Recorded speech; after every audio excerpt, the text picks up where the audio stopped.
Question number 11. Number 9. 9 number 2. 2 number 10. And Big Booty. Big Booty number 4.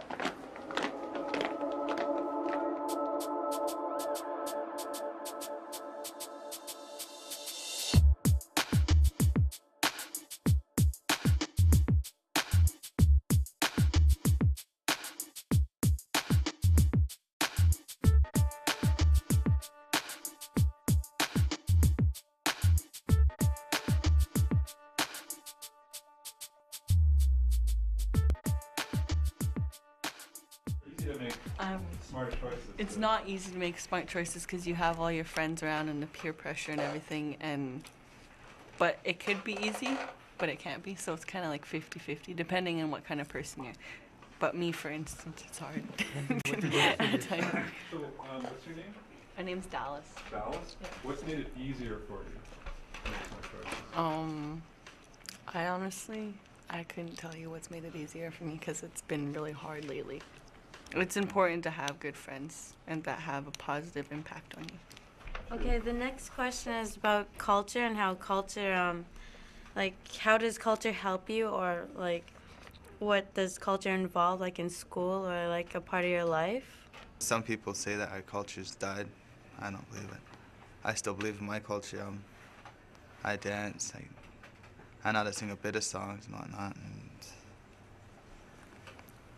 I think what I've learned best was from my elders was how to ulican fish, how to make grease and whatnot, and that's pretty cool. How to trap animals, and I know how to do all that kind of stuff, so it's pretty cool. Learning from the elders how to do things from the olden days, that's pretty sweet. You can teach it to your nephews and your kids when you get kids and whatnot, so. Through the canoe journey, I learned about 2 different things that really helped me through life. Patience and discipline. Discipline you learn when you're paddling. Patience is when you're resting. For me, anyway. I learned that you have to thank the water in the paddle and the canoe because it helps you get from one place to another. And if you do anything wrong or anything, it'll slow you down. You can feel it on the canoe. It'll feel heavy. And if you can't be on the canoe if you're mad or anything.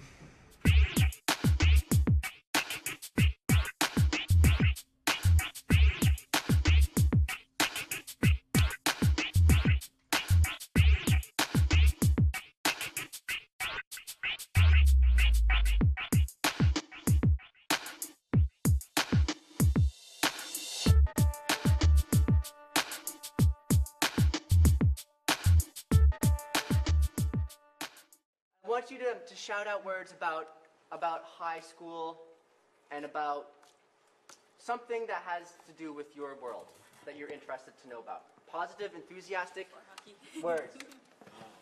All right.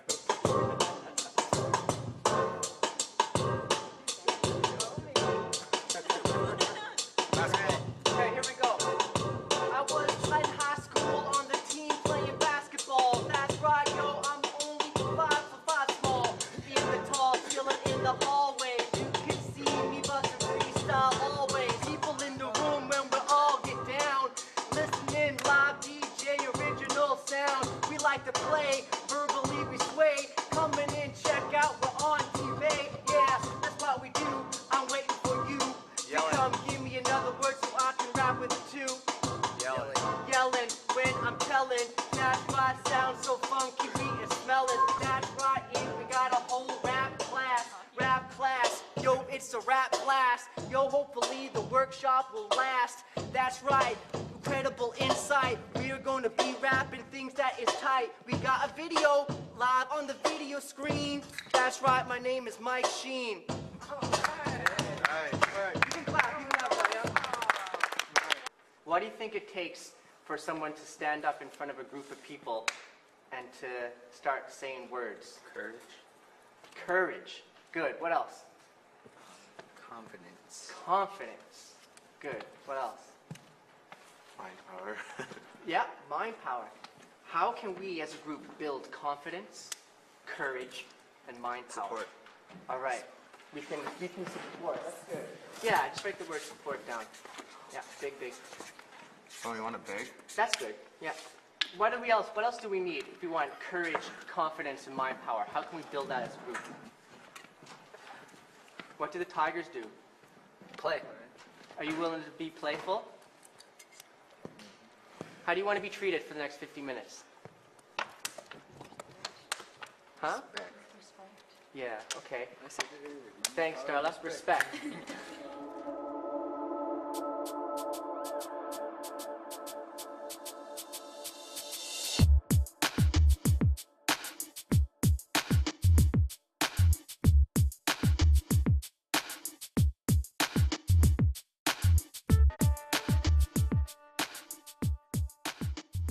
I've lived with my mom for 14 years, and I just began living with my dad. It's difficult, my mom would tell me to stay away from my dad. My dad would tell me to not listen to my mom, and now that my mom's gone, I have to live with just boys in the house, and that's awkward. When my mom left, I didn't know how to connect with my dad, and so 2 months after she left, I packed my things and I ran away to her because I wasn't ready to connect with my dad yet, because I was always told to stay away from him and lie to him and just keep things away from him.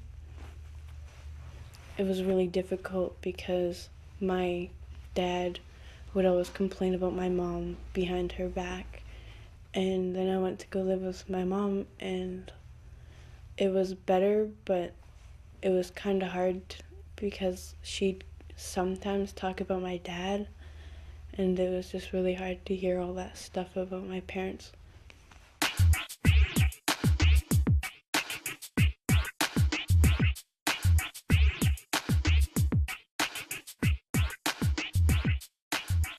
My dad committed suicide when I was young, so I lived with my mom my whole life, and she had her troubles being a single parent. It was kind of stressful for me because I was younger and I had my own problems, like just dealing with my dad's and like just the stress of school and everything, and then I had to worry about him on top of that, and I felt like a parent when I was like young.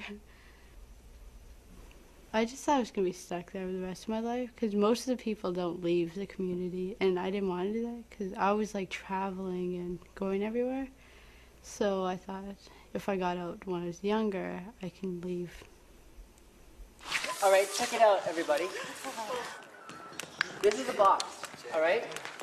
And let's just say that all of the stereotypes of being a First Nations is inside this box. So I want you now to tell us as a group some of the things that are stereotyped on First Nations people here. Word Indian. Indian.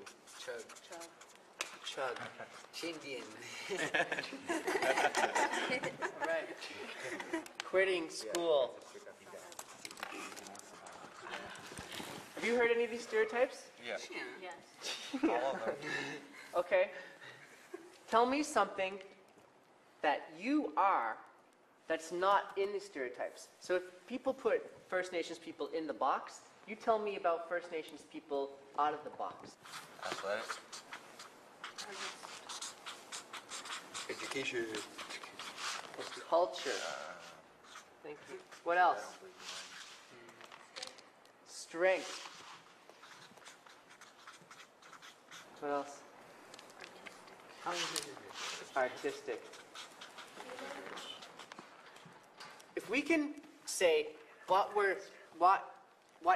First Nations is not, and then say what it is, and if we can like get a message out to some young people to like inspire them about strength, like what are some words that would grab people's attention? What can we do right now to help make this video meaningful, impactful, interesting, maybe even cool?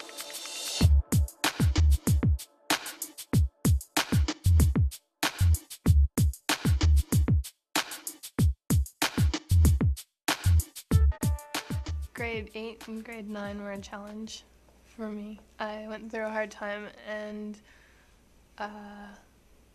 was close to dropping out of school, but I didn't.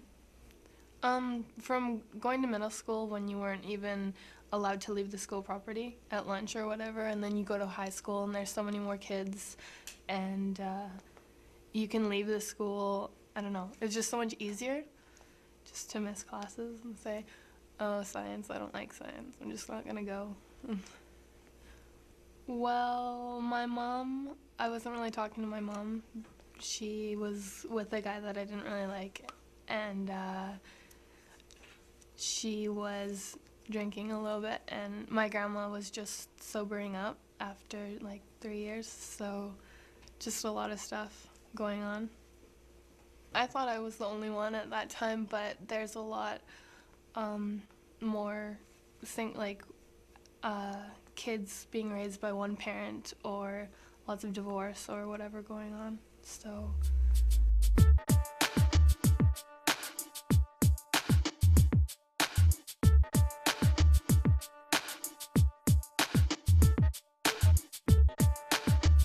I'm struggling right now with school. I started skipping out probably about in the middle of grade 7. I wouldn't leave the grounds or anything though, I'd just hide in the bushes or in the bathrooms or something. Because at that time I thought it would be cool and that's the way to get friends. Now I'm getting strong enough to say that, say no to skipping and going out, and now these years I'm trying to get them to stop skipping and get into class.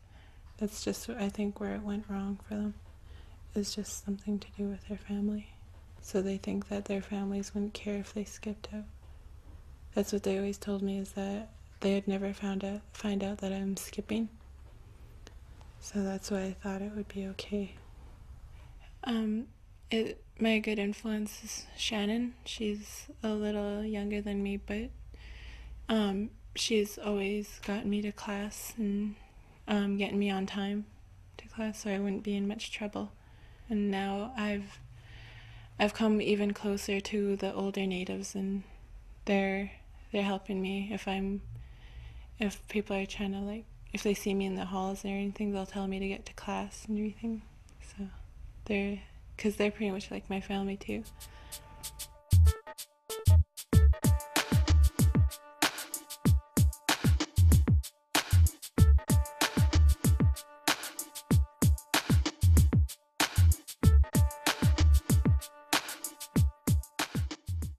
Me, I grew up in Merritt, and me and my dad, we went hunting and fishing.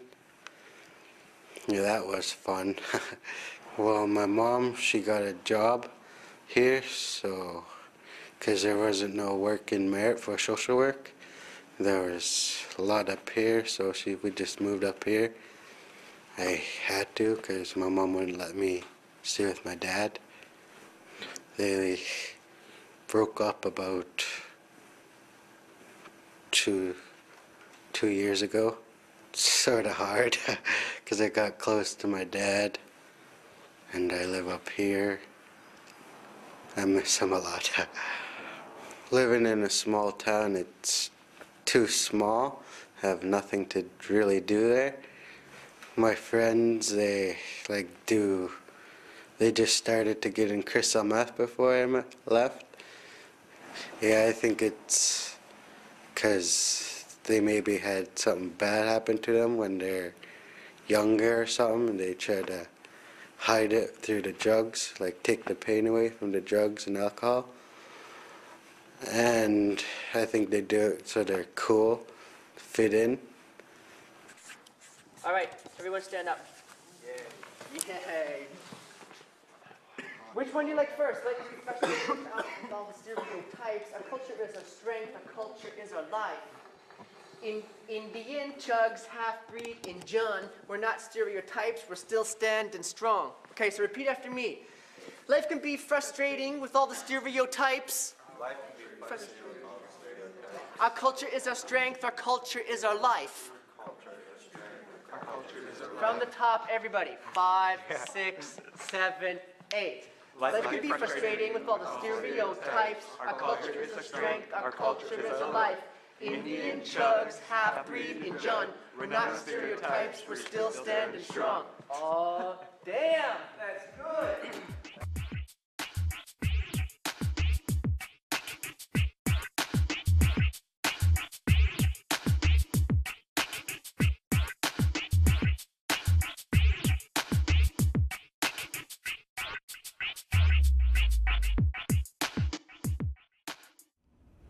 I think the biggest challenge with my life is continuing school and my culture and keeping the balance with it. Like, you know, that keeps me out of trouble. And other kids my age are always out drinking alcohol or smoking cigarettes and weed. And it's just hard because my family does that. Some of my family does it too. And being a shaker and a dancer is being about being clean spiritually and clean in your body, like keeping all the bad drugs and stuff out. My grandma, she was in a residential school. I'm not sure which one, but she was in the residential school. And I think that hurt, like, that hurt her spirit lots. I never really want to ask her about the residential school because I don't know if it'll hurt her to talk about it. She knows how to tell you something if you need to know, but even if it's going to hurt, she'll tell you in a way where it won't hurt. In her life, she was a shaker, a strong one, and that's what she was known for. She knows a lot about the big house, too. I know people say that it's a scary thing to be initiated into, but, you know, those are people who don't know anything about the big house, like... They don't know it's there to help people. Like, in every culture, there's something to help ease pain and suffering. Even for guidance, the Longhouse is there. It's just a healthy way to let go of all the hurt. 5, 6. Life can be a stress, those stereotypes. Our culture is our strength, our culture is our life. Indian, Chugs, half-breed, and Jun. We're not stereotypes, we're still standing strong. Life can be a stress, those stereotypes. Our culture is our strength, our culture is our life. Indian, Chugs, half-breed, and Jun. We're not stereotypes, we're still standing strong.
Stereotypes, we're still standing strong. Life can be a stress. All the stereotypes. Our culture's a strength. Our culture's alive. Indian, Chugs, half-breed, and Jun. We're not stereotypes. We're still standing strong. Life can be a stress. All the stereotypes. Our culture's a strength. Our culture's alive. Indian, Chugs, half-breed, and Jun. We're not stereotypes. We're still standing strong. One more time. Last time. You guys and me. Life can be a stress. All the stereotypes. Our culture is a strength. Indian, Chugs, half-breed, and Jun. We're not stereotypes, we're still standing strong. Awesome. Don't give up. It may not seem like it at the time, but things do get better. I kept a little journal thing, and I just write in it whenever I could or if I had the chance to. Because I know middle school was tough for me, so if there was someone to talk to, it probably would have been a little easier. I have 2 elders, my grandma and grandpa, and because they are really important roles in everybody's lives because we can learn from their experiences. I can learn everything that I need to know from my grandma and my grandpa because they've been through lots in their life. I think they would be sane to stay into school and become something and represent First Nations or Métis and status Indians in a good way. My niece and nephew, they need someone to look up to, so